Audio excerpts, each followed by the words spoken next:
Começando mais um Pod PG, podcast da Prefeitura de Praia Grande, para você que, assim como nós, é apaixonado por essa cidade. Eu sou a Jaqueline de Marco e dessa vez a gente está dando continuidade, pela primeira vez, uma parte 2 numa entrevista, que vai vir com certeza parte 3, parte 4, porque assunto não falta. Mas antes de eu te falar um pouquinho sobre o programa de hoje, vou te lembrar que você também pode participar dos nossos programas enviando perguntas. Então esse programa é feito para você e por você.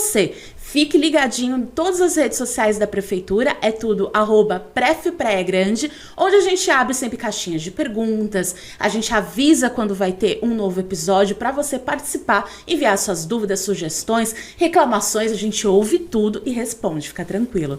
A gente também coloca o programa na íntegra no YouTube e também no Spotify, então confira lá, é tudo Prefeitura Praia Grande.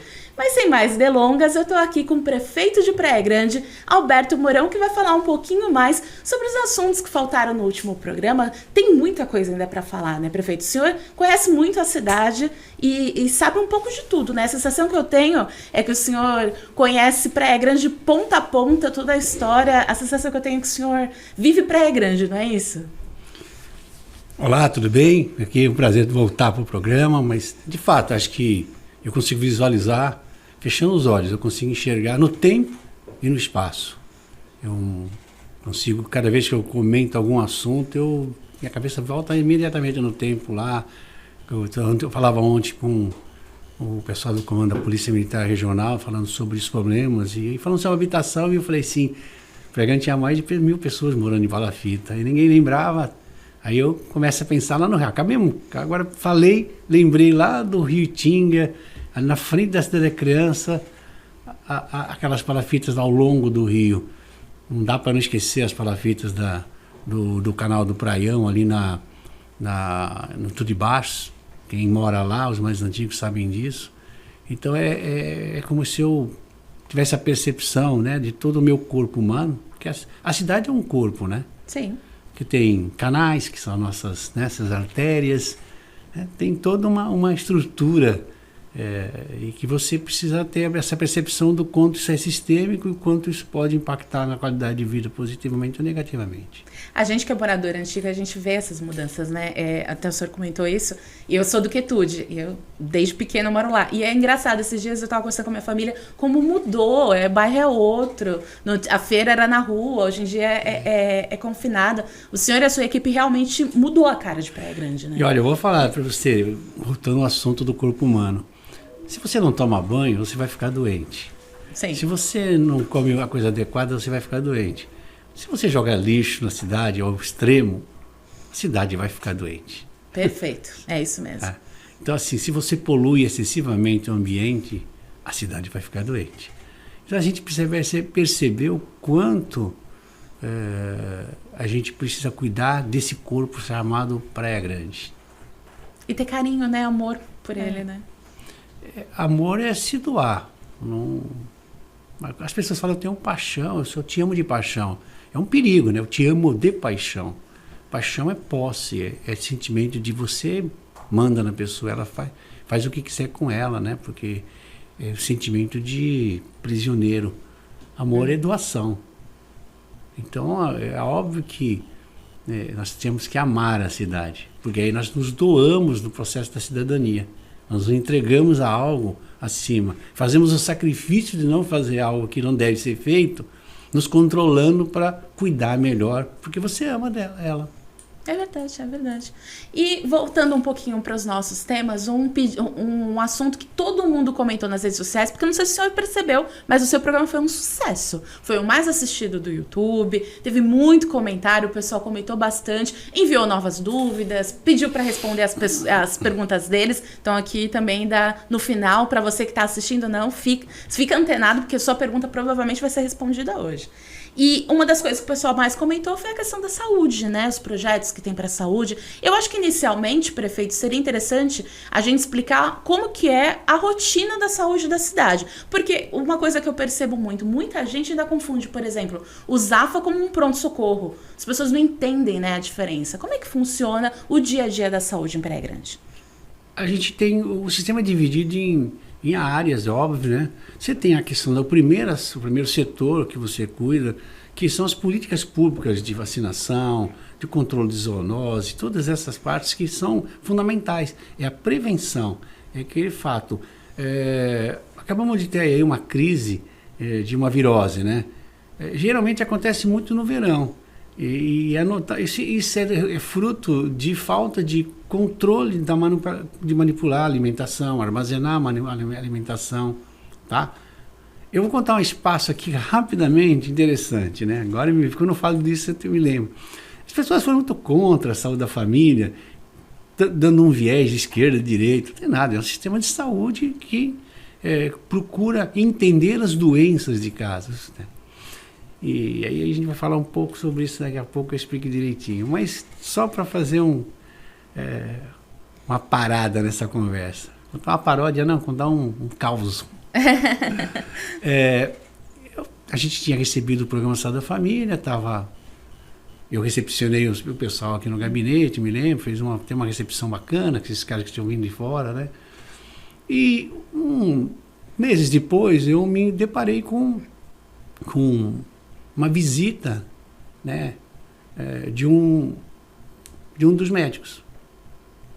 E que ele tinha atendido uma senhora. E o caso foi que esse médico que tinha vindo no Programação da Família veio para fazer a prática da Programação da Família.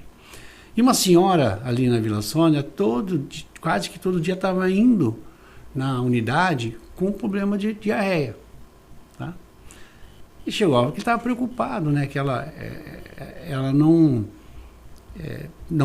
curava, né? Não parava. Porque é hidratar, é tomar uma coisa simples. E aí ele falou, poxa vida, eu tenho que ver o que está acontecendo. Aí o médico falou assim, posso ir na sua casa? O que é o programa? O programa é para fazer visita domiciliar. Aí ele foi. Quando eu chego lá, ele falou assim, eu posso ir no seu quarto? Aí foi no quarto. Aí pediu para ir no banheiro, pediu para ir no outro cômodo e foi até a cozinha. Quando chegou na cozinha, falou, posso abrir a sua geladeira? A hora que ele abriu a geladeira, ele fechou, já sei o que a senhora tem. A geladeira dela estava com menos gás. Quando a gente não troca o gás, ela não estava refrigerando, ela estava dando aquele sensação baixa, né? A comida, o arroz, o feijão, todo mundo guarda para comer de noite ou comer no dia seguinte alguma coisa. Reaproveitação de alimentos é natural, necessário para a questão até de impacto ambiental. Sim, com certeza.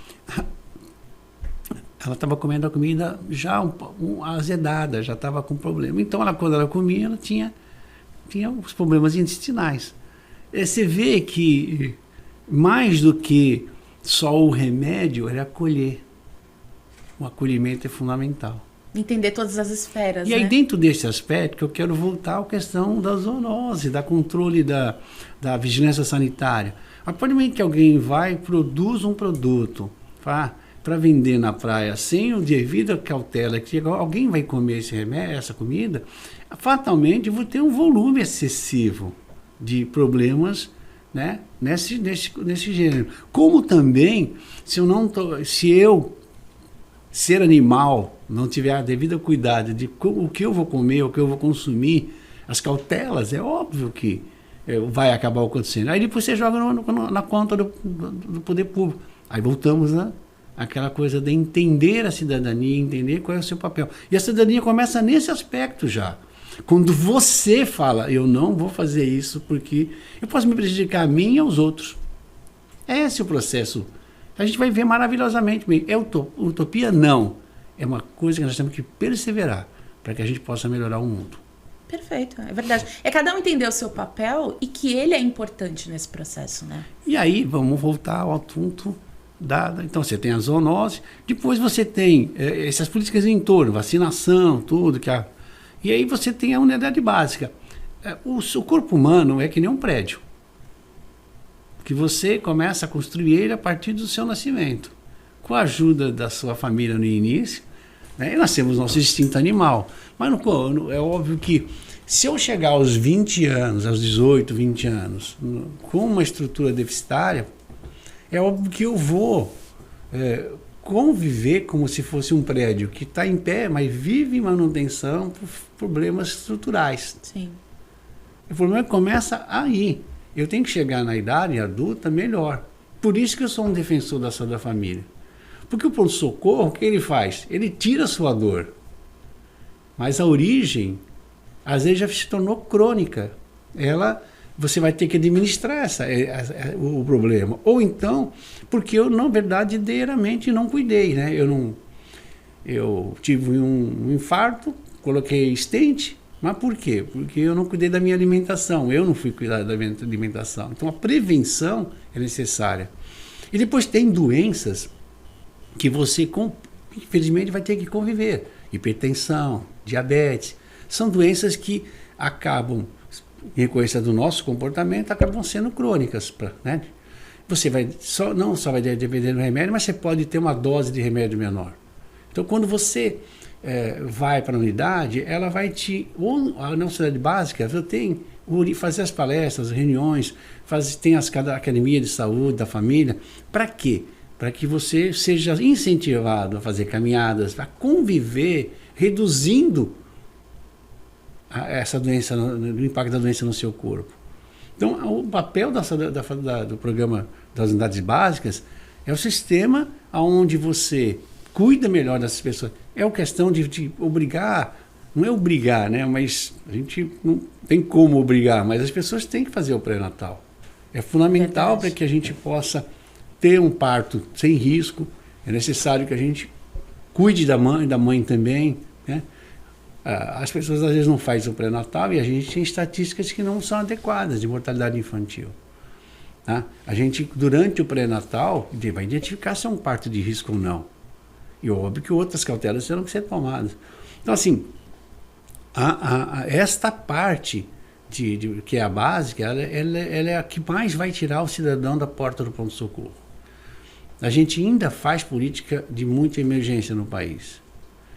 Infelizmente, essa é uma cultura que foi disseminada ao longo de anos e que ficou no subconsciente da gente, na cultura da gente. Mas a prevenção é o melhor caminho. E essa é uma das prioridades do governo. Ampliar, mas com a colaboração da cidadania. E aí eu vou chamar a atenção. De cada 10 consultas que são marcadas, 4,5 não vão fazer consulta. Quer dizer, de cada 100, 45 não vão às consultas. O que acontece? Aquele que está esperando para uma consulta, ele fica na fila. Sim. E aquele que marcou a consulta não foi. É um desperdício de meios. Eu não preciso, às vezes, ampliar mais médicos. Eu preciso potencializar os gastos públicos. E dentro dessa lógica, o que nós vamos fazer? Primeiro, nós vamos introduzir um sistema mais tecnológico para começar a ligar para as pessoas antes.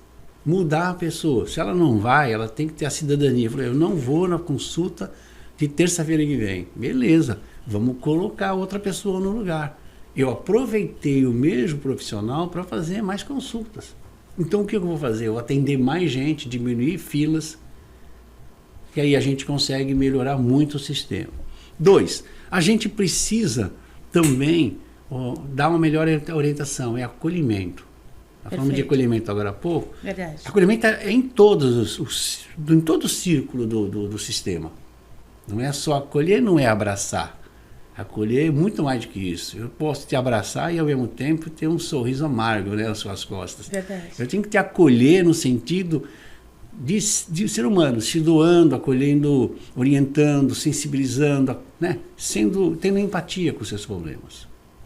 E aí a gente precisa entender que às vezes eu chego lá na unidade, sou atendido, todo mundo na unidade, na recepção, tem que entender que está ali um ser humano, que pode ser o seu pai, sua mãe, seu tio, sua avó, seu amigo. Trate aquela pessoa como gostaria de ser tratada e como gostaria que seus parentes fossem tratados em outra unidade. Faça disso um freio. Opa, eu vou ter que melhorar, porque eu quero ser tratado dignamente. Reciprocidade, né? E aí, dentro dessa lógica, é lógico que você pega... Nós temos hoje no Brasil 30% da população, 15% da população é analfabeta. Ela não consegue ler uma bula e muito menos um papel. Aí eu vou dar um papel, é isso aqui, ó. Vai no SEMAS, vai no AME, vai em algum lugar. O que é essa sigla? Uhum. Né? Você tem que dar orientação para a pessoa e receber ela no contrafluxo quando ela foi lá. Se ela foi lá na unidade, especialidade, depois ela recebeu uma outra orientação, ela fica perdida. Então nós vamos ter que achar um mecanismo de recepcionar e acompanhar o paciente. Meu esforço será acompanhar o paciente. É o que aconteceu ontem. Tinha uma criança desde o ano passado com problema de câncer no intestino. Aí eu fiquei sabendo do caso, eu falei assim, mas não tem sentido, não está na alçada do município o câncer. Mas, se o Estado é obrigado a resolver, aí eu pedi para alguém fazer uma visita e ir lá e falar com o pessoal do Estado. Porque senão daqui 10 anos ela ia ter a consulta. Por quê? Só tinha 2 vagas por ano. Eu falei, não, mas não pode ser que isso seja verdade. Sim, verdade. E aí a gente se cruza e fala, não, é verdade isso, ponto. E aí não consegue. É óbvio que eu tenho que fazer esse acolhimento, mas a minha luta é para a construção do Hospital do Câncer na Baixada Santista e do Coração, para que a gente possa acabar com esses tipos de problemas. Que é inadmissível que o Estado e o governo federal, não olhem para a Baixada como os maiores indicadores de morte de câncer e de coração. E não é aceitável isso. Eu venho batendo nisso há mais de 2 anos e vou continuar batendo até o Estado entender a necessidade de fazer essa remexida do sistema de alta complexidade regional. Então, esses dois Tanto projetos... isso quanto de trauma, por causa do acidente. Acabei de passar pela Expresso, mais um acidente com moto. O acidente de motos é enorme. E aí os hospitais não suportam. Praia Grande é referência de trauma. É verdade, né? É referência de trauma. Não é que o cara vai, mas é referência. Não, referência, é obrigado a vir para cá. Qualquer acidentado. Só que é uma sobrecarga. Ninguém entra lá e sai em 3 dias. Sim.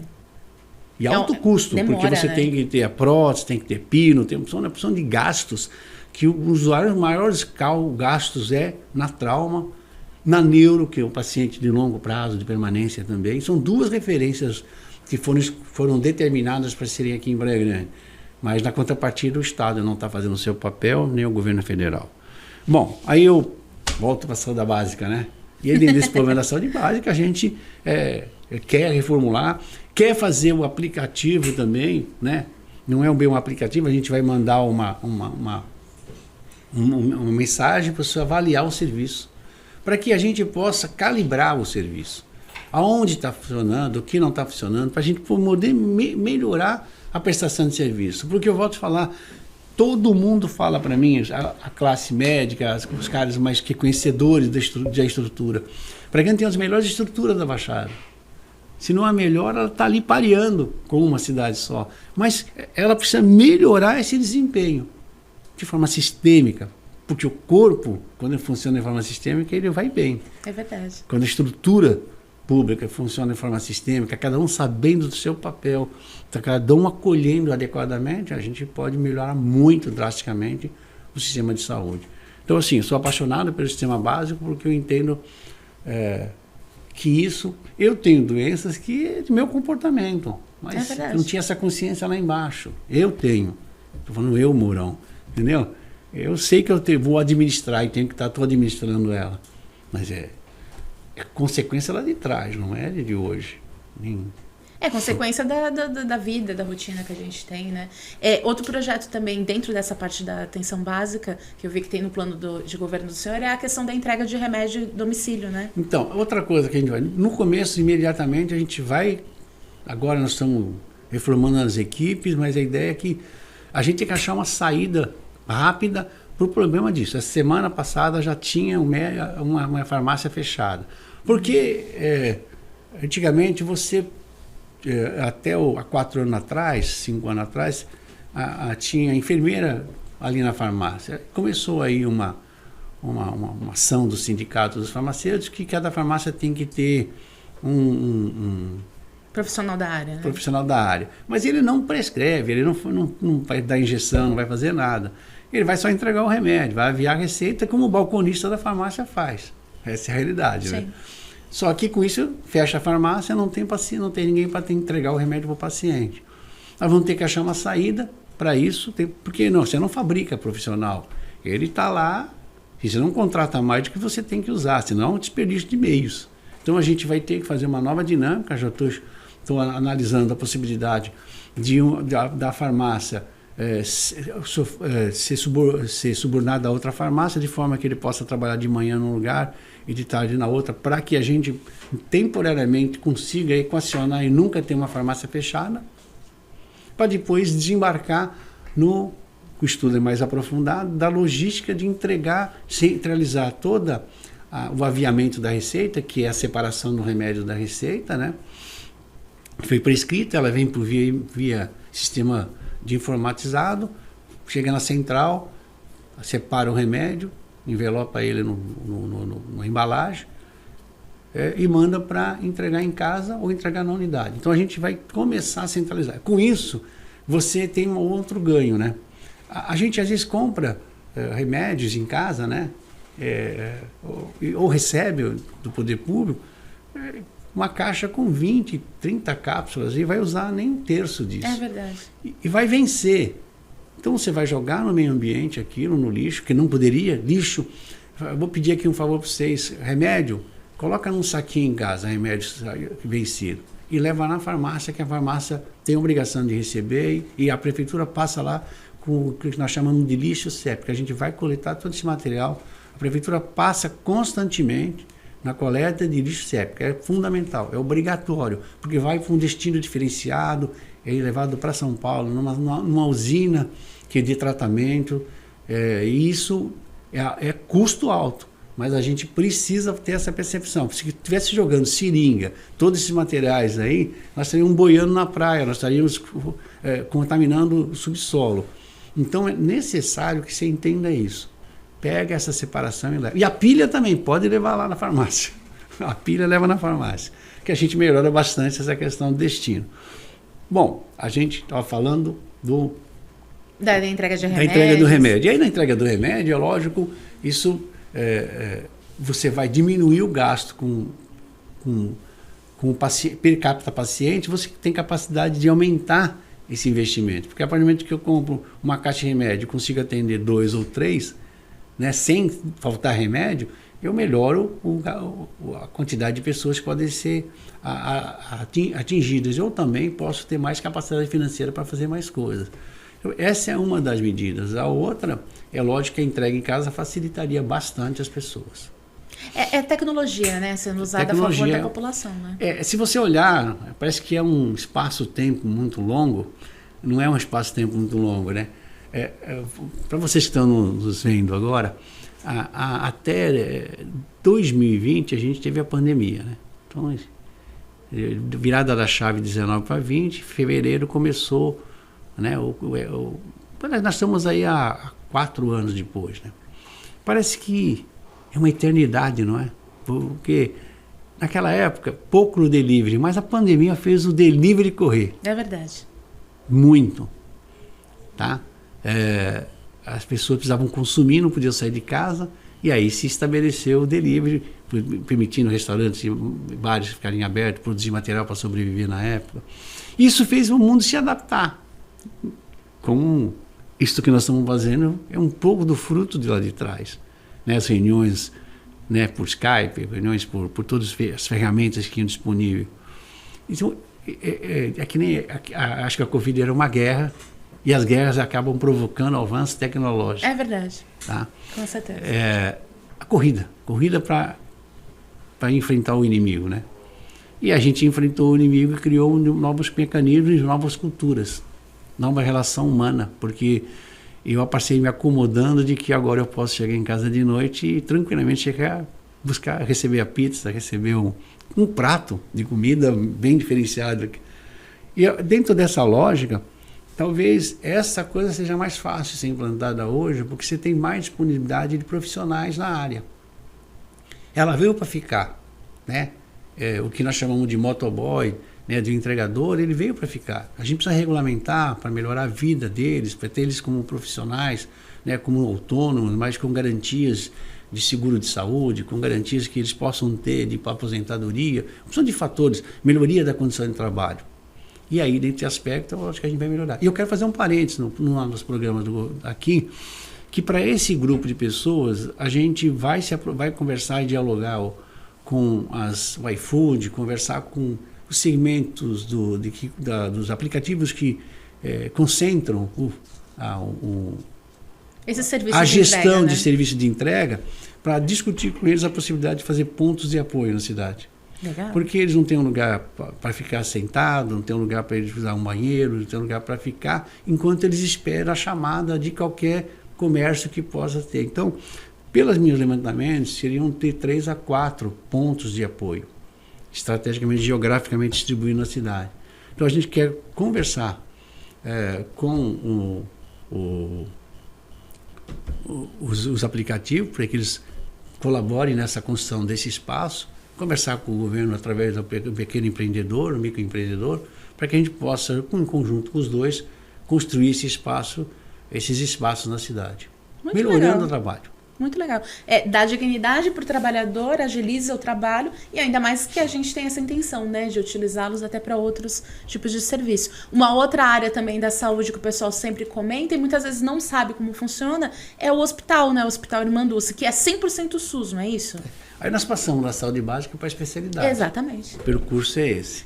Então você vai na unidade, vai para o especialista, que é o SEMAS, é o AME. No AME, o prédio é da prefeitura, esse prédio que o Estado usa, ele tinha um compromisso. Quando eu construí o prédio, o compromisso, e é um valor altíssimo, né? Esse tamanho de terreno, esse tamanho de prédio que está ali.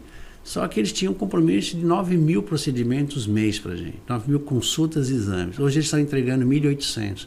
Então a primeira medida que eu tomei foi uma ordem de serviço para o secretário voltar para conversar com o governo do Estado, para que a gente reequacione e reequilibre essa oferta. Porque nem compensa para nós. O valor do investimento que tem ali é melhor vender o prédio, colocar juros e comprar consulta e exame. Eu vou ter bem mais do que aquilo. Não tem sentido isso. No esforço da cidade para que a gente possa estar subutilizando aquele equipamento. Imagine que fazia 18 mil no começo. 9 para nós e 9 para o sul. Se ele voltar a 18 mil, não tem fila aqui. É verdade. Por mês, não tem fila. Então, assim, é meio louco. Então, falando, nós temos estrutura, porque a gente precisa avançar nisso aí. Então, renegociar isso, fazer uma reorganização dos SEMAS, no nosso espaço também. A gente está pensando em funcionar com a nossa equipe na parte da manhã e à tarde fazer um chamamento público para fazer atendimento nos exames e consultas que nós temos mais gargalos, então fazer a operação lá dentro, um estudo paralelo que vai ser realizado, para que a gente possa, se oferecendo o prédio meios, você baixa custo. Então a negociação é uma negociação que vai levar um tempo aí, mas é para buscar equacionar essa questão da oferta de exames nessa área. E aí, o que sobrar, que não tiver na região, às vezes tem que fazer chamamento para atender. Dentro da especialidade, ainda, eu digo que a gente vai ter que pendar com o governo federal, estadual, a questão das cirurgias eletivas. Como a gente é uma região metropolitana, nós temos muita internação no hospital local. Nós somos o maior hospital público da Baixada Santista. Nós produzimos, entre nós e o Estado, que é ali quase 16 mil internações por ano. A Santa Casa interna 11 mil. A diferença. O Guilherme Álvaro, 9 mil. Então, nós somos o dobro do Guilherme Álvaro. Se fechar a porta do Irmã Dulce, o sistema vai colapsar na região. Para tudo. Então, o que a gente precisa é que o Estado entenda que nós somos um hospital estruturante, né? Que ele tem que aproveitar e nos ajudar a ampliar alguns serviços, algumas formas. E dentro dessa coisa quando você fica pressionando o sistema com a emergência, que é aquele que sai do pronto-socorro, que está no pronto-socorro está com a pressão para ir para dentro do hospital. Regionalmente, ele vai para o CROSS, buscar uma vaga. Se é de coração, vai para tentar achar uma vaga na Santa Casa, né? Se for de câncer, tentar uma vaga no Guilherme. E isso fica pressionando. Então, ele fica no leito público de clínico, esperando uma vaga do especialista. Então, já está ocupando espaço de coisa. E esse leito acaba não tendo condições de ser usado para cirurgias eletivas, que são as cirurgias programadas. São as cirurgias que a pessoa vai ficar 2, 3, 4 dias, ou então às vezes sai no dia mesmo. Mas o centro cirúrgico precisa ter retaguarda de direito. Então, acaba ficando filas de cirurgia também. Então, tentar entender isso, discutir de forma regional como a gente pode enfrentar com o Estado para que a gente não possa ter essas filas enormes de cirurgias eletivas. Só em Praia Grande estão 5 mil. Então, a gente precisa enfrentar de forma regional. Não tem como ser de forma regional, porque o Estado pressiona o nosso hospital. Enquanto tiver a região pressionando o Irmão Dulce, a gente fica com problema. Mas eu tenho certeza que nas outras cidades, Santos deve ter mais de 10 mil esperando cirurgias eletivas, São Vicente, então, nem diga, porque não tem quase nenhuma estrutura hospitalar. Então, a gente precisa enfrentar. E aí quando está falando da especialidade, né? Dentro dos pontos socorros, está fazendo uma repaginação de atendimento, modernização do sistema, para que a gente possa atualizar e melhorar esse atendimento, principalmente nos dias perigos. Às vezes você tem mais médico na madrugada e menos médico durante os picos. O horário de ponto-socorro é assim, ele tem pouca gente até 7 horas da manhã. Depois ele vai num crescente, depois ele derruba no meio da tarde, cresce um pouco no fim da tarde e aí vai a quase zero a partir das 10 horas ali, começa a ficar. Então, distribuir melhor a presença de médicos para poder, no momento do pico, você ter gente. No momento que não precisa, você ter menos gente. Eu não posso, que nem hoje, ter 12 médicos no PS Central de noite para atender 40 pacientes da madrugada toda. Sendo que no horário que precisa, às vezes tem menos, né? Então, a minha determinação é dar uma olhada nessa grade para que a gente possa atender melhor com o mesmo recurso. Senão a gente... Não tem, né? Não tem arrecadação para fazer essas coisas. É gestão. Tá? Então, aí, quando você começa a sair disso, é lógico, a partir do momento que a gente começar a fazer a avaliação, eu consigo também entender onde estão os problemas. A avaliação em tempo real é melhor. A gente aí parte para a questão hospitalar, que a gente acabou se antecipando aqui na fala, que vai ter que... tem que ser uma discussão regional, né, que envolva a cidade, é óbvio, mas provocar a coisa mais... Porque tem que ser sistêmica. Eu vou voltar a falar a palavra sistema, que eu vou repetir o resto da minha vida. Por quê? Se você resolve aqui, daqui a pouco você... Como o saúde é o sistema único de saúde, ele vai vir para cá de qualquer forma. Hoje a gente recebe paciente de São Paulo. Olha. Para UTI. Os pacientes de São Paulo vêm para cá. Porque o CROSS em São Paulo, ele acaba no fim de semana, ele joga tudo para cá. Tem gente de Mogi. Aí as pessoas não sabem disso. Nós não temos o controle. Então ele precisa debater isso, desprovido dos interesses pessoais, mas sim do interesse coletivo regional. Ou os prefeitos acordam para isso, ou cada um está sendo hoje, todo dia, pressionado nas redes. E a gente vai só continuar sendo pressionado e tentando fazer paliativos. A gente precisa enfrentar isso de forma sistêmica, com bom senso entre nós. É uma região metropolitana e as pessoas muitas vezes só visualizam as 9 cidades individualmente, né? Mas os problemas aqui da região são muito parecidos. Você sai de uma cidade, muitas vezes você nem percebe que você já está na cidade seguinte, né? E está muito cômodo, né? O hospital de Itanhaém, ele empurra para Pamplona do Rio Doce. Tem isso, né? Aliás, tem hospital privado empurrando para o Irmão Doce. Tá? Negando atendimento de emergência para quem tem plano de saúde e o plano é novo, que estava na carência. Uma coisa para vocês, emergência não tem carência. Mas para ele é cômodo jogar a despesa para o outro e negar. A família que procure o PROCON e denuncie. E denuncie para a gente. Porque isso não pode acontecer. O plano de saúde não pode fazer isso com as pessoas.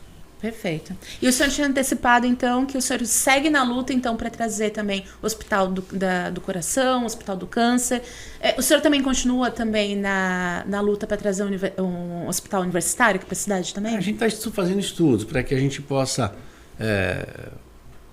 tentar trazer a Faculdade de Medicina para a cidade. Perfeito. E aí transformar o hospital em um hospital universitário. Com ele, se ele se tornar um hospital universitário, o que aconteceria? Ele teria um ganho, não só na tabela de transferência de recursos SUS, como ele também teria a residência, teria todos uns processos ali dentro que mudaria bastante o perfil do hospital. Sim, com certeza. E a gente tem um plano, né, de residência, eles ajudam muito também, né, no dia a dia. Então, a residência médica, era uma das 5 que foi escolhida pelo Ministério da Educação para ser residência médica na Saúde da Família. Ela foi inovadora, né, a nível. Já era Rio de Janeiro, nem São Paulo não tinha. Ah, não tinha em São Paulo? Não sabia. E aí a gente hoje forma médico para São Paulo, porque a gente não absorve todos que estão vindo para cá. E eles têm um papel, porque eles são médicos, né? Sim. Eles só estão fazendo especialidade em saúde da família. Eles já foram formados, já têm 6 anos de medicina, eles vêm fazer a residência. E nesse período de residência, é lógico que eles estão clinicando. Então, é uma das coisas também que a gente quer discutir com a equipe. Hoje nós temos coisa de 30 médicos, 36 médicos fazendo residência, que é primeiro ciclo e segundo ciclo. Tem que ter preceptor, que você tem que ter um profissional médico que auxilie, né? Não, ele ensina, ele acompanha com professor mesmo. Professor.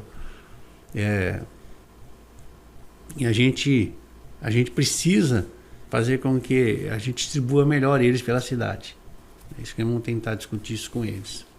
Acaba sendo bom para os dois lados, né? Porque eles têm a experiência e a gente utiliza também os conhecimentos dele para atendimento da população. Essa parte de incentivar o ensino superior, incentivar a população a realmente aprimorar seus conhecimentos, ir para umas outras áreas, a gente também tem um outro trabalho bem legal, que é o convênio com a FAUS, né? A gente tem essa preocupação de dar possibilidade para as pessoas terem uma graduação, poderem seguir com a sua área acadêmica, né? Esse trabalho da FAUS foi inovador. Aí eu falo isso com um sentimento de ter realizado. Porque às vezes a pessoa fala assim, eu preciso ter uma faculdade. De fato, a minha luta agora é pela faculdade pública. Uhum. É a luta pela universidade. Mas por que a universidade pública, se eu já tenho cursos de graça? Porque a universidade pública ela tem um compromisso com a pesquisa, com o aprofundamento. Verdade. Tá, né? Eu falo que ela tem que dialogar para fora das paredes da faculdade, para entender o mundo lá fora, entender as dificuldades do setor produtivo, quais são as nossas vocações. E com essa estrutura, ela irradia um desenvolvimento. Você tem certeza? Absoluta. Sem o ITA não teria Embraer. É verdade. Sem as faculdades em Campinas, não teria um centro tecnológico da IBM, não teria os grandes laboratórios no entorno ali, na indústria farmacêutica. Então virou a USP, a vacina. A vacina e tudo. Então, assim, você pega Rio Claro também, a mesma coisa, Botucatu. Então, onde tem universidade, tem debate, tem discussão dos problemas regionais, cria uma outra mentalidade. E dentro desse aspecto que eu falo que a gente inovou, a gente tem 1000 vagas de faculdade. Quer dizer que você tem um volume muito grande. Volume, quantas faculdades públicas tem? Então você tem praticamente um público. Mas só que na época, quando eu quis incentivar para as faculdades, eu achava que a gente tinha que acabar com uma coisa, que eu não tinha bolsa de estudo. Sempre assim, olha, o vereador tal conseguiu uma bolsa para mim.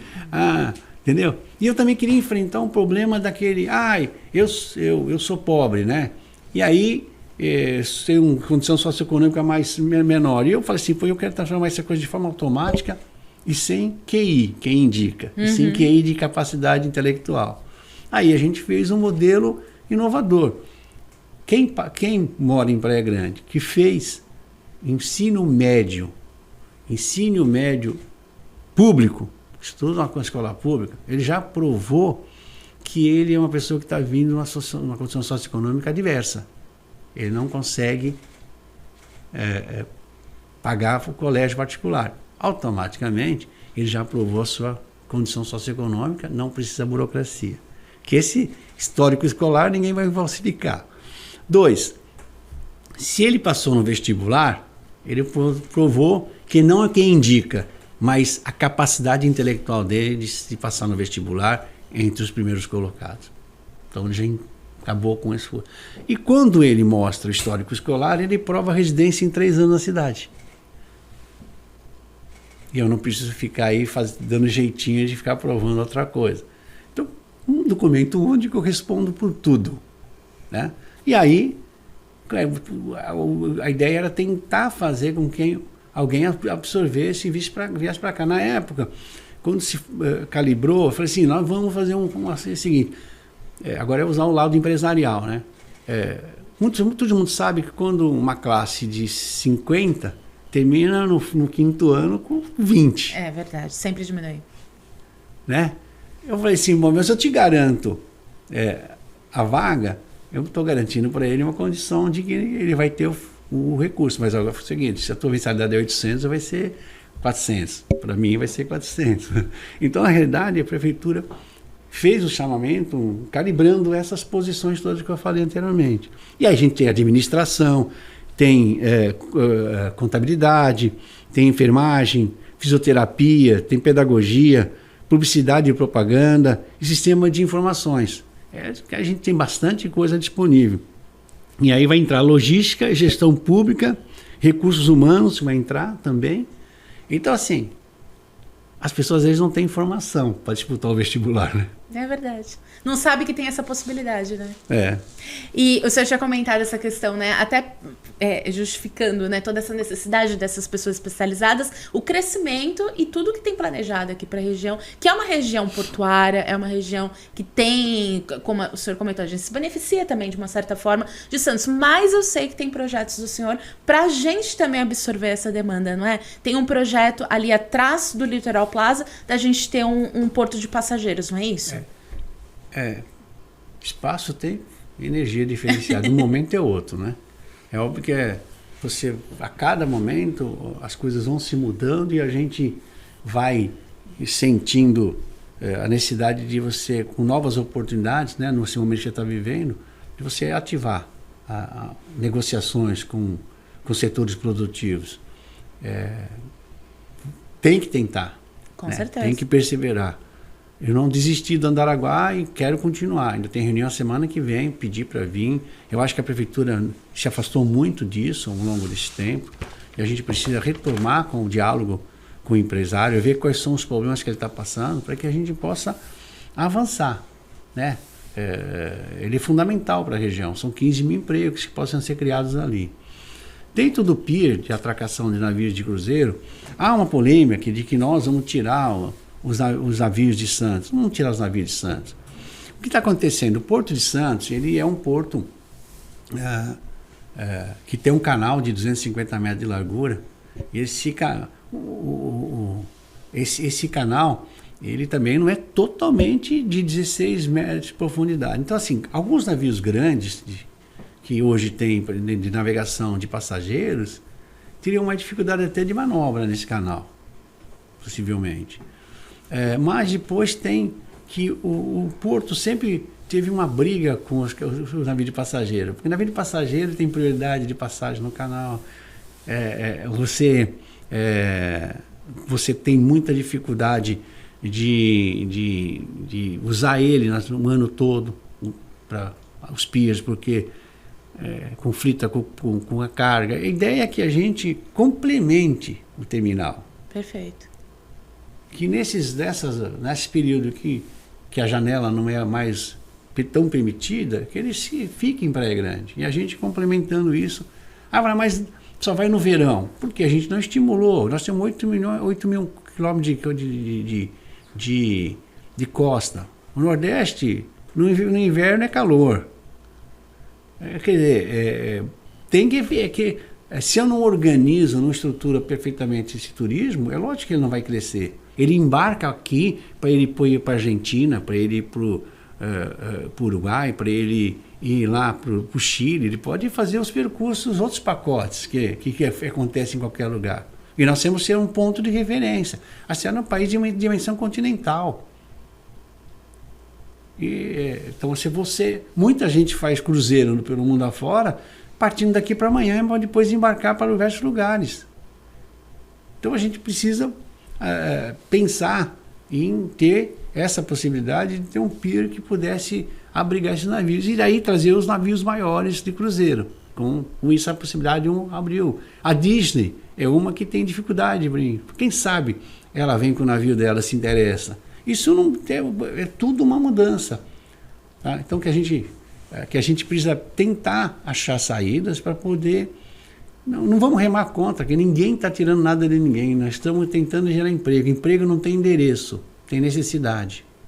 Novamente cai naquela questão da metropolização, né? É uma região metropolitana. Ninguém está tirando de uma cidade. Depois, é um complemento, né? Ele não vai ser feito encostado na costa. Então, aqueles desavisados, a parte de proteção é 200 metros do parque, está preservado. Ele vai ficar a 900 metros, a quase 1 quilômetro de distância da costa ali. É só a ponte até lá. E o túnel que está abaixo da cota 25, a cota onde você pode fazer obra no parque. Então não mexe nem na questão ambiental. O túnel vai estar na cota 15, 20. É só o pontilhão que leva até o offshore de embarque de passageiros. Com certeza, e traz tanto benefício aqui para a cidade, né? E a gente sabe que é uma cidade que forma pessoas ligadas em tecnologia. A gente comentou da FAUS, que tem, né, sistema de informação, tem a ETEC, tem a FATEC, a gente tem corpo, pessoas se formando nessa área e a gente investe. Uma das coisas também que a gente perfil também, até para exemplo para as outras cidades, é essa questão de investimentos em fibra ótica, né? Então, e aí dentro dessa lógica que eu falei de tempo, ao longo de anos, a gente vem recepcionando cabos de fibra internacional. Tá? Então, hoje o Brasil, são 2 lugares no mundo onde mais entra cabo. Em São Paulo, no Brasil. Os cabos entram por Fortaleza ou por Praia Grande, sabia? E muita gente não sabe, né, prefeito? E esses 12 ou 13 ou 14 cabos, eles estão criando transtorno para nós, porque na verdade eles passam pelo centro. Se a gente meter uma máquina e derrubar esses cabos todos, o mundo para, que todos os cabos passam ali. Automaticamente, a gente quer aproveitar essa tecnologia, porque uma coisa é um cabo aqui, né? A distância ela é muito longe, agora a latência está muito perto, né? Assim, a velocidade de você fazer a transmissão é muito maior. É lógico, na fibra ótica a distância tem, mas quanto mais perto do sistema, melhor, né? Bom, a gente não está aproveitando isso para fazer os data centers. Sim. Então, e aí começou novamente, cresceu muito, né, esse armazenamento de informações. Então a gente precisa, os data centers estão crescendo no mundo todo. E a gente tem matéria feita agora, faz 15 dias, uma matéria no Estadão sobre isso. Sobre as empresas que vão ampliar os data centers no Brasil. A gente tem que bater na porta deles. Olha, nós temos agora solucionado um problema que faltava. Qual é? Energia elétrica. Essas torres que estão vindo aí, que vão reforçar a energia da região, com a transmissão, vai permitir, porque um data center precisa de muita energia para ele operar. É uma matéria-prima maior que ele tem é essa. E é algo que a gente pode agora falar assim, não, agora é possível, nós temos uma estrutura dessa e temos a energia equacionada regionalmente. Então, assim, o foco que eu dei na hora de serviço é tentar se aproximar ou dialogar com esse setor. E aí você tem outros setores que possam precisar disso também. Os hubs, né? Não, até alguns centros de redistribuição, eles não vivem sem um bom sistema de comunicação. Não existe a possibilidade. Essas empresas, grandes players aí que você tem. Então, acho que vai conversar com eles. O Andaraguá, eu vou voltar a falar para vocês, essa maldade que estão fazendo com a gente. Na atividade comercial, nós chamamos de janelas de oportunidade. Elas se abrem e fecham constantemente. Eu digo que nesse momento abriu uma nova janela. Qual é? O mundo se estruturou para o e-comércio. O mundo está consumindo via internet. Isso é uma realidade. Né? Não se revoga mais isso. Então, o que eles precisam, essas grandes... E, na verdade, a grande loja, aquela grande magazine, virou essas plataformas de gestão, porque elas não vendem o produto delas, vendem o produto dos outros, entregam o produto dos outros também. Mas precisa de logística para isso. E esses centros de logística no Brasil estão vindo e virão mais intensamente. Porque se a gente olhar, nós somos um país de 200 milhões de habitantes. Soma a população da Argentina, do Uruguai e dos outros países, você vai ver que não vai bater aí, né? É verdade. Automaticamente ninguém vai montar um centro de distribuição na Argentina ou no Uruguai, ou no Paraguai. Os centros virão para cá. E possivelmente ficar um pouco mais perto da capital. Porque a hora que você olha o Brasil com uma dimensão de 200 milhões de pessoas, aí que você pega a Baixada e Grande São Paulo, você já chega a uma casa dos 30 milhões. De maior poder econômico. E perto também das outras regiões da Grande São Paulo. Então, assim, é tentar olhar esse local, essa estratégia e essa oportunidade de tentar bater na porta de novo. Então, a determinação não é esperar que batam na nossa porta. É que a gente... O não eu já tenho. É verdade. Tem que ir lá. Para quem é novo na cidade, ou de repente morador antigo que já não sabe, é uma luta do senhor há muitos anos, e o Andaraguá é o aeroporto de carga, que a ideia é que seja instalado ali no bairro Andaraguá, que é do lado do Ribeirópolis, né? Explica um pouquinho do projeto, prefeito, por favor. Ele é um complexo empresarial com uma pista de pouso, né? Então não é um aeroporto, pode se transformar num aeroporto de passageiros, tinha feito um planejamento para isso, mas o foco inicial era o aeroporto industrial. Porque você pega uma televisão hoje, ela tem um peso, enfim, quase que 20%, 10% do que pesava uma televisão. Então, esse tipo de equipamento, e o que tem hoje nesse componente aqui de fabricação, importado, você pode ter uma indústria de eletrônica dentro de um sistema desse, porque ela já chega por avião, a matéria-prima dela, que são os componentes, e a produção ali dentro. Então você tem agilidade de distribuição e de recepção de matéria-prima. A indústria farmacêutica é uma, que importa muito material, né? Os insumos são todos importados. Ela pode, se tiver uma lógica, instalar ali uma indústria farmacêutica. Outras, né, telefone, tudo que você vê aí, que tem baixo custo, baixo peso e alto valor agregado, quer dizer, o produto tem um valor alto e o baixo peso, obviamente que você pode ter interesse em instalar. São 1.800.000 metros de galpão empresarial.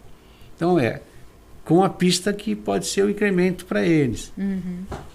Então, o projeto não é um aeroporto, o projeto é um centro empresarial. Que vai gerar muito emprego, desenvolvimento da cidade. Então, assim, só tem coisas boas para trazer. E a gente também pode ativar no outro eixo que nós estabelecemos, que é o eixo da atividade retroportuária. A gente sempre se recolheu aqui, né? Acho que tem que ir lá conversar com todos os setores. Porque cada setor portuário ele pode ter uma ausência de algo de apoio. Então a gente precisa conversar e dialogar para ver o que a gente pode estimular para vir para cá nesse processo. Então vai tender a abrir algumas frentes na busca de você resolver. Nós não temos só essa. Temos mais duas frentes que a gente ainda vai falar mais lá na frente, não vai ser hoje, mas que a gente está tendo cautela de pensar bastante, se aprofundar, para que a gente possa abrir pelo menos umas 4 ou 5 frentes de busca de geração de emprego. Perfeito. A gente vê que Praia Grande tá indo por todas as áreas, né? Tem o projeto da Rota da Conexão, que o senhor comentou, essa questão da fibra ótica, todos esses investimentos que o senhor tem tentado trazer, a gente vê que isso traz muito desenvolvimento, né? E, prefeito, antes da gente abrir para as questões da população, porque teve muita pergunta, o pessoal quis que o senhor respondesse as questões, a gente reservou um tempo maior para isso.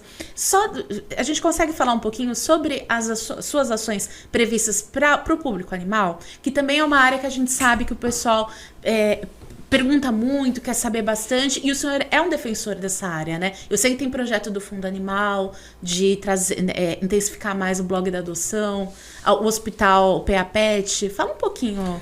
Primeiro que a gente vai voltar ao mesmo assunto no início, né? de cuidar, né? Quem ama, cuida. Exatamente. Quem ama, cuida. Essa historinha de que o poder público tem que fazer tudo, eu tenho filho, o poder público vai cuidar, eu tenho cachorro, o poder público vai cuidar, isso tem um nome: desumanidade. Falta de humanidade. Falta de entender o seu sistema. Para com isso. Cuide do seu pai. Não abandone ele. E aí as pessoas fazem uma coisa com os animais. É bonitinho, mas quando ele ficar velhinho, você larga na rua. Infelizmente, né? Então, a ação na questão da proteção animal, ela será mais ampla. Primeiro, é a gente entender a questão da posse responsável. A maior maneira. Como a pessoa está cuidando desse animal? Para que a gente possa ter a percepção de que ele está sendo cuidado com dignidade. Então, a gente tem que ter essa visão da posse. Depois, é instrumentalizar para aquelas pessoas com mais dificuldade, que possam, apesar de gostar, mas tem uma dificuldade de fazer esse acolhimento, esse cuidado. Então, você vai para um viés e outro. Então, uma das primeiras medidas também será, então, fazer o censo animal. Entender quantos são, em que porte são, né? Quantos são de gatos, cachorros, os portes desses animais, para a gente entender regionalmente onde eles estão, para que a gente possa fazer políticas públicas mais adequadas dentro da região. E a condição deles, tá? Para que a gente possa aí sim fazer. E aí, eu vou te falar, esse censo, eu sei que tem gente que vai gritar, que eu não vou fazer. Esquece. Isso é saúde pública. É zoonose. Animais que não são bem tratados provocam doenças. É zoonose. E zoonose é prevenção. Não é agir depois que a coisa está feita. É prevenir. Então, vamos começar a ter bom senso e cada um fazer a sua parte. Então, a gente, desse aspecto, o que a gente quer fazer? Vai ter o PAPET mesmo, pronto atendimento animal. Eu mandei o recurso já fazem 2 anos, eu vou entender o que aconteceu, porque a obra não caminhou, não saiu do papel, para que a gente possa tocar o pronto atendimento animal, a gente voltar com as políticas de castração, da melhor maneira possível, incentivar nesse ascenso que as pessoas façam a identificação do animal, já ali talvez vamos se preparar melhor para que a gente consiga até ajudar a fazer esse cadastramento já no Sistema Nacional que foi lançado, para que a gente possa ter a identificação do animal e estimular gradativamente, tendo meios, com recursos, a gente começar a colocar o chip. E com a gente castrar prioritariamente os animais em situação de rua, né? Para que a gente possa evitar a proliferação de animais soltos. Aí é de levar para outros meios, a gente possa melhorar cada vez mais a condição do animal. Sim, e é muito importante, né? Porque hoje em dia a gente vê os animais viram família, né? Vai trabalhar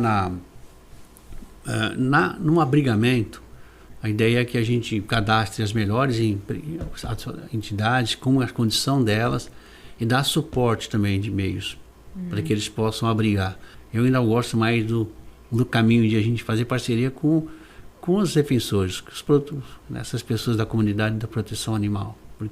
E aí a gente sabe da dificuldade deles manter isso. Então, fazer campanhas também, não só fazer suporte municipal de recursos, mas campanhas de doação, organizar, ajudá-los a buscar recursos de doação.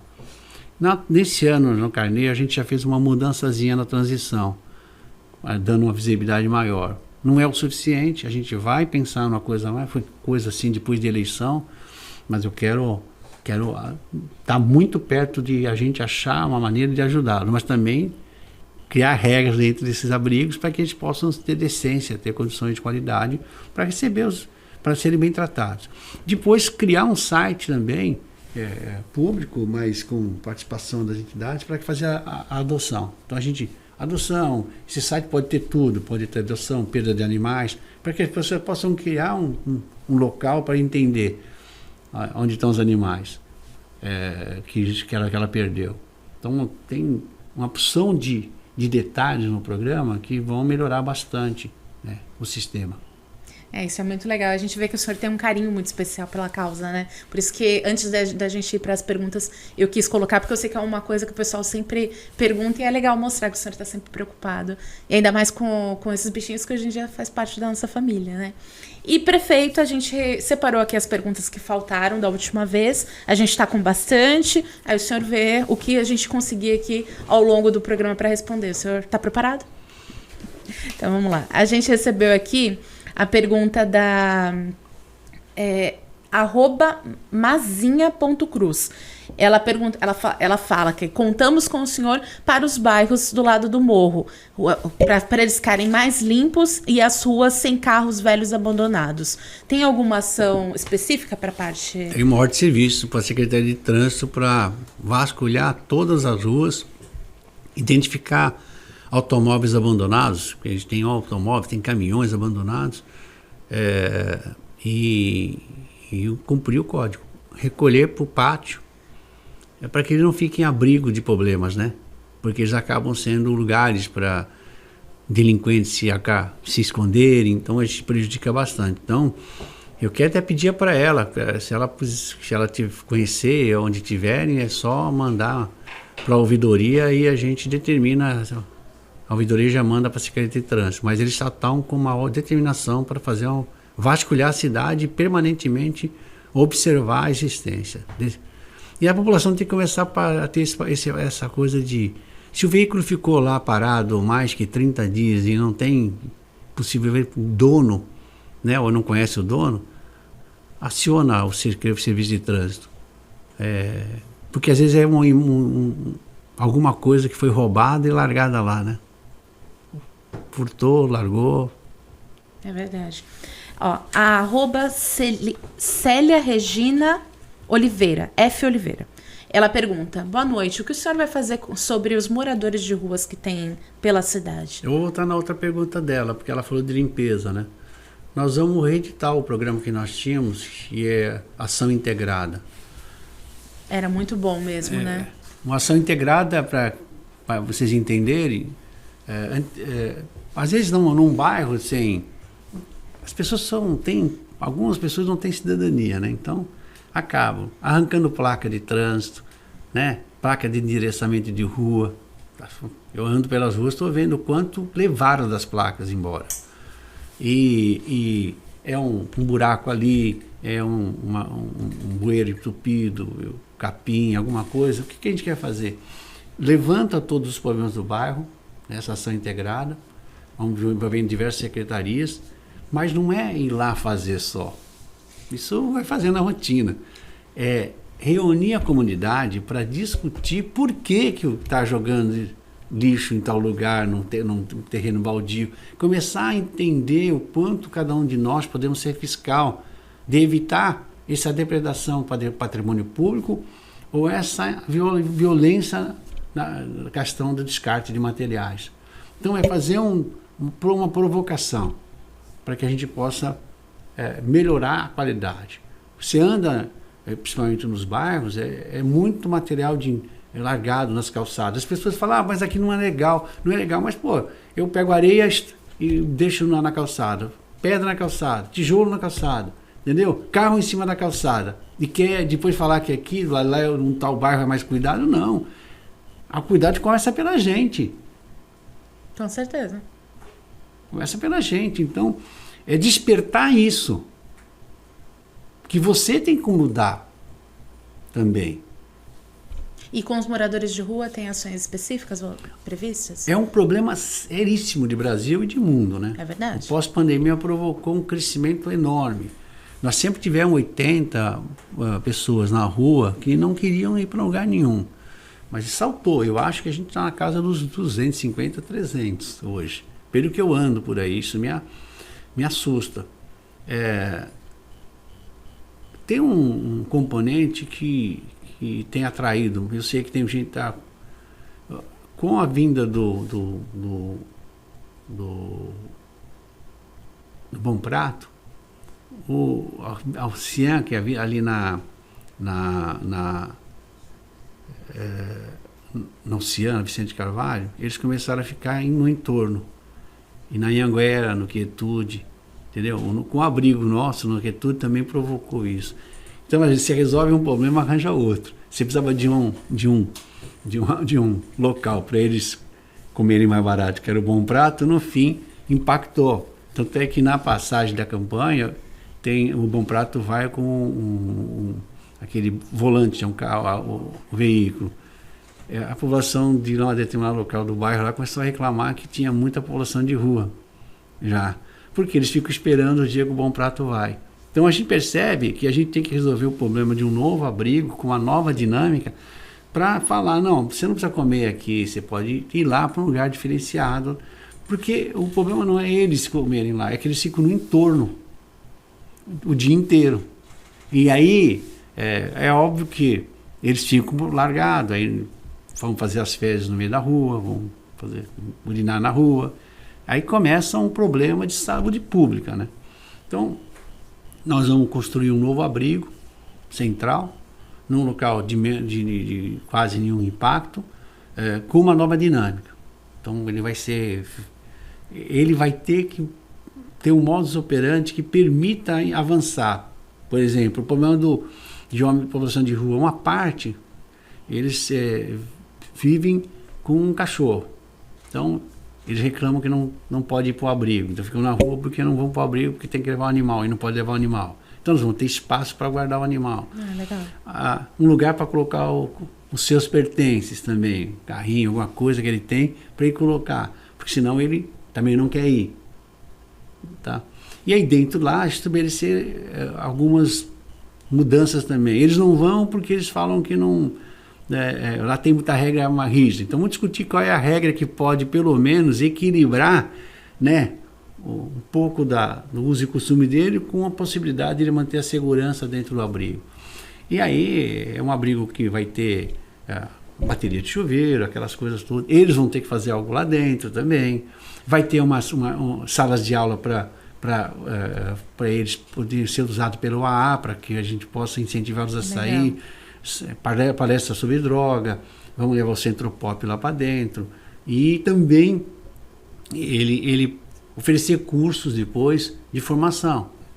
Então ele conseguir fazer curso de atualização e oferecer uma frente de trabalho. Usar o PAD, Programa de Apoio ao Desempregado, e colocar ele para trabalhar 4 horas fazendo pintura de guia, alguma coisa que ele possa fazer, varrer um local, para ele poder ter um lugar para dormir, comer e se preparar para voltar para o mercado de trabalho. Muito legal. A gente vê que, como é um conjunto de ações, tem aquela visão de que realmente vai ter mudança no sentido de vida para a pessoa, né? Ela vai mudar o estilo de vida dela. Isso é muito legal. A @Tatiana de Machado perguntou se tem ações previstas para iluminação para o bairro Melvi.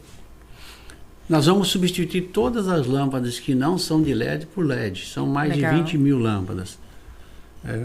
Já vai começar agora, né, nesses próximos dias, e ao longo de 18 meses eu pretendo substituir 100% das lâmpadas. Então, com isso a gente vai reduzir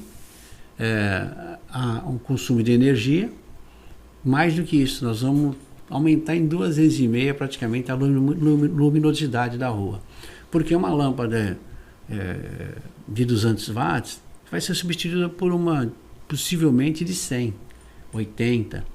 Então você tem menos consumo e ela tem mais, você vai poder aumentar a potência dessa rua. Então ela vai melhorar bastante. Muito legal. A Alcimara Martini falou sobre se vai exigir mais da CESURB. A limpeza das nossas ruas estão muito ruins. O senhor comentou sobre essa ação integrada, né? Então, isso daí também é uma das ações previstas para essa parte de manutenção de zeladoria, né? A gente vai melhorar, a gente tem que melhorar. Mas o que mais me irrita, e esses dias eu dei uma explosão, logo 10 dias atrás, e eu percebi que a Malé melhorou, né? E as marginais. Essa história de comerciante de noite, fecha a porta, bota o saco de lixo na rua, vou dizer para você, comerciante, está prejudicando a você mesmo. Porque durante a madrugada, se chover, o saco vai estar rasgado pelo animal, vai estar rasgado pela população de rua, aquilo vai parar no bueiro, vai parar na praia. E a praia fica sem balneabilidade e você fica sem cliente. É verdade. Para com isso. Seja cidadão. Coloque o seu lixo na hora, perto da que ele vai passar. Não pode continuar fazendo desse jeito. A prefeitura faz coleta de lixo, mas a responsabilidade tem que ser coletiva de todo mundo. População também que coloca fora do dia da coleta de lixo, né, prefeito? Sabe o que está acontecendo? No entorno do Jardim Glória e Antártica, está cheio de lixo espalhado. Sabe o que é? Lixo colocado de noite. A população de rua vai lá, põe no carrinho, leva numa esquina, abre o saco para pegar o que tiver de vidro, metal e deixa todo espalhado pela rua. Quem estiver escutando a mim, está me vendo, vai lembrar dessa região, porque eu fico atento. A gente vai ter que mudar essa dinâmica, porque a gente sabe muito bem, é a oportunidade que eles têm. Aí eles não querem ir para o abrigo. Aí um problema vai gerando outro. Porque, na verdade, se ele conseguir meios para ele comprar droga, para que eu vou para o abrigo e ter regra? É verdade, é verdade. As pessoas não pensam que causa impacto. O poder público pode fazer muito, mas você pode fazer mais ainda. Respeite os horários. Vamos mudar a dinâmica da coleta de lixo. Vamos. Mas a gente tem que, pelo amor de Deus, nos abraçarmos para solucionar isso. Concordo, prefeito. Ó, arroba Vitor24K pergunta se tem ações previstas para a juventude. A gente comentou no programa anterior meio por alto, né? Tem mais alguma coisa que o senhor lembre? O Centro da Juventude, que vai ser construído ali onde é o Jair Rodrigues. Nós vamos transferir a Secretaria da Juventude para lá, possivelmente, mas na verdade vai ser o Centro de Treinamento Olímpico e o Centro Dia do Jovem. É o que vai ser, o complexo vai virar um centro de referência do jovem, para que ele possa ter com quem dialogar, conversar, porque às vezes ele não se abre com a mãe, com o pai, mas se abre com um profissional, né? Ele não vai no CAPS, mas ele pode querer conversar ali, né, com a diretora, e daqui a pouco está sendo atendida por um especialista. Perfeito. A gente e tem às vezes ele não quer ir para a unidade de saúde, ele se sente que precisa de uma ajuda médica, mas ele fica falando, pô, não vou no médico, né? Então, a verdade é a gente tentar ajudar a fazer, é um hub para apoio. É ali. Eu estou num centro e daqui a pouco eu sou direcionado para algum lugar. E falar a língua deles, né? Falar a língua deles. Ó, a gente recebeu perguntas variadas, mas que se complementam, né? Tem mais gente perguntando sobre iluminação, o senhor acabou de falar de uma forma geral. Ó, tem uma pergunta do arroba Lucas Almeida, que ele fala sobre o viaduto de Samambaia, da Curva do S e os planos para mobilidade. Tem alguma novidade para passar para ele? O viaduto já está em fase final de projeto. Tem engenheiro de obra feita aí, mas na realidade, que eu vi uma matéria de uma deputada falando que agora ia sair, cara, não tem esforço nenhum. O governo passado fez as negociações, o problema maior nosso era o ramo de entrada no bairro, porque ia continuar sendo, o congestionamento ia acontecer. Essa semana estava tratando dessa determinação, pedi para que a secretaria acompanhasse junto a Ecovias, porque a Ecovias é que vai construir o viaduto. Eles aditaram o contrato da empresa, que a gestão é dela, e para fazer a outra perna do viaduto. Então, eu acredito que nesses próximos 2 anos esse viaduto seja pronto, 2, 3 anos. Não sei qual é o tempo de construção. Vou me aproximar mais, mas o projeto já está definido. E o de Samambaia também, previsão de melhorias ali? O Samambaia a gente vai começar a fazer o estudo de como fazer um sistema embaixo do viaduto que permita que a gente reduza muito aquele tempo de espera. Legal. Tá? Às vezes é preferível você andar mais 200 metros para dar uma volta do que você ficar parado 5 minutos no farol. É bem melhor. Verdade. 200 metros você anda rápido agora. É verdade. Então tem muita coisa já prevista para essa área tem de uma ordem de mobilidade, serviço, né, para isso. Tem uma ordem de serviço para que a secretaria levante os pontos crônicos. porque cresceu.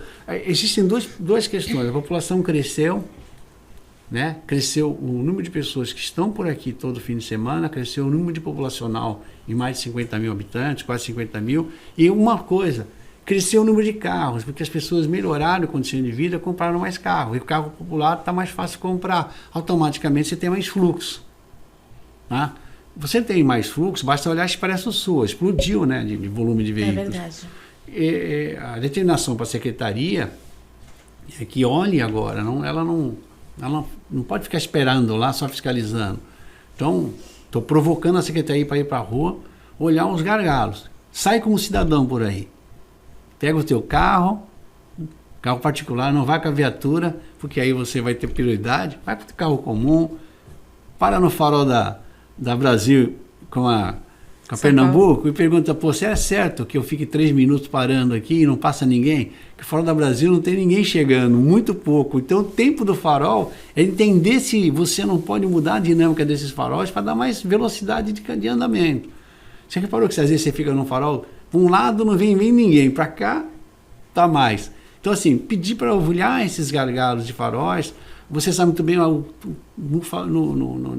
ali no campo da aviação, aqui na Vila Tupi, Volta Samambaia, Milton Caiçara, Milton Daniels, todos, né, tem que avançar. Então, esse mapeamento vai ser feito e achar se são alternativas tecnológicas ou são alternativas de obras complementares. Perfeito. Prefeito, eu acho que a gente respondeu a maioria das perguntas, porque uma vai complementando a outra.